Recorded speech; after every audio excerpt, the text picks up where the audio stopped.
Good evening. This is Facebook Love, number 77. I started this on Thursday, March 19th. I believe this makes 12 weeks.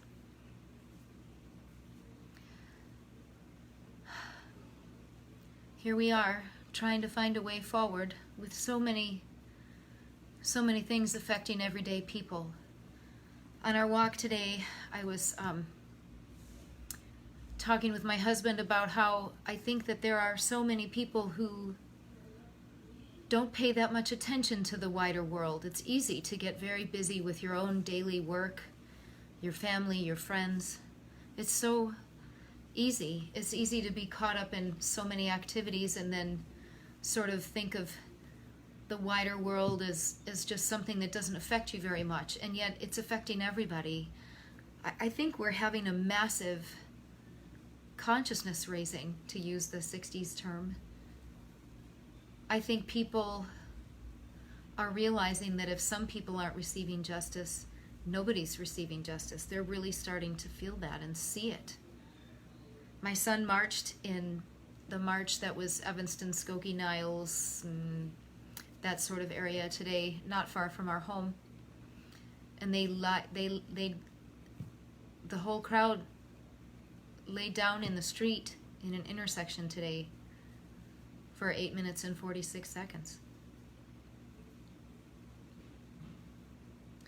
I want to paint over my signs encouraging all of us to obey social distancing for COVID-19, because I think we've all gotten pretty good at that, and put new signs in my yard supporting protest and asking for real systemic change. Anyway, my point is, I don't think that people who are very political always realize that the rest of the world isn't. I forget sometimes that I'm like 80% more political than most people I know. We need encouragement. We need to believe that we can make change. It's the only thing that ever does make any change, is when we all try together. So I have a few poems that I thought were nutritious, that felt inspiring. This first one is called Justicia by the brilliant Barbara Kingsolver. Justicia. The feral incantations of our dreams bring the wolf through the door. The southern sun is flint on his charcoal eye. The image of a person, tiny and perfect, shines in the mirror of his cornea.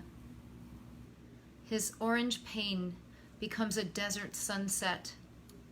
His hunger perceives the scent of blood on the wind, the sleep of sheltered animals, everything but borders.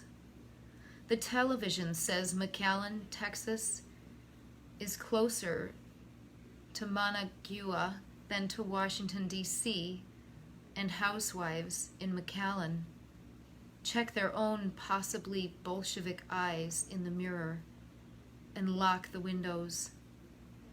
Their peaceful constitution sings of liberty and justice, and their outlaw dreams say the wolf deserves a meal.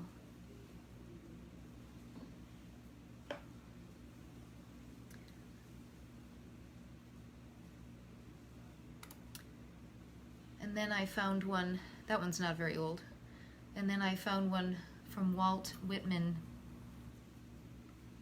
from later in his life. This one is from 1959, I believe. It's a little long, and I'm going to read it cold because I really like tasting the language as I go along. This poem by Walt Whitman is called "Whoever You Are Holding Me Now in Hand." Whoever you are holding me now in hand, without one thing all will be useless. I give you fair warning before you attempt me further. I am not what you supposed, but far different. Who is he that would become my follower? Who would sign himself a candidate for my affections? The way is suspicious, the result uncertain, perhaps destructive. You would have to give up all else. I alone would expect to be your sole and exclusive standard. Your novitiate would even then be long and exhausting. The whole past theory of your life and all conformity to the lives around you would have to be abandoned. Therefore, release me now, before troubling yourself any further. Let go your hand from my shoulders. Put me down and depart on your way.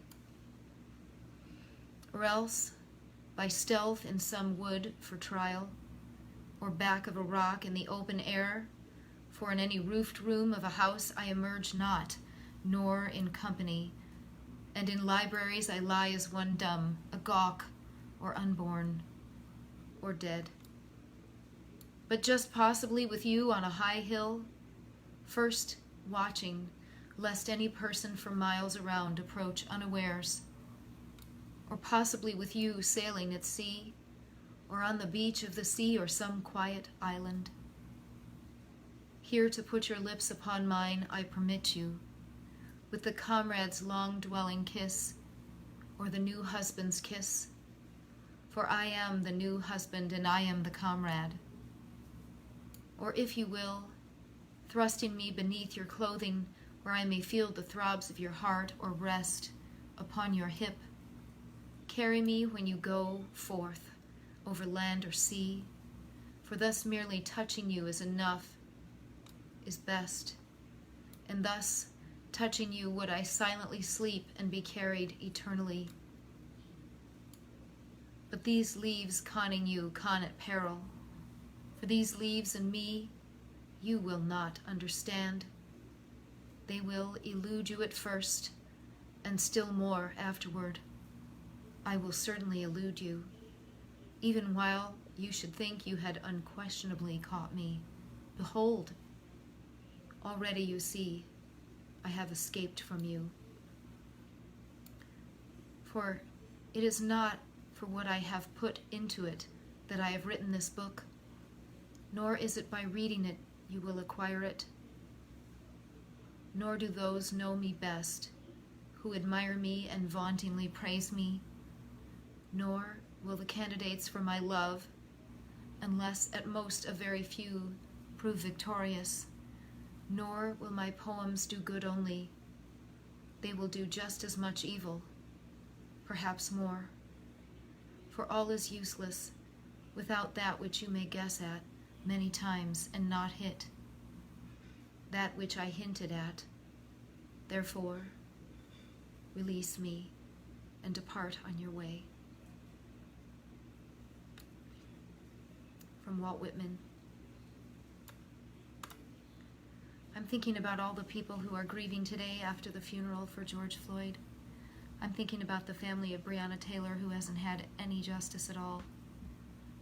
I'm thinking about the family of Ahmaud Arbery and the revelations that came in court today.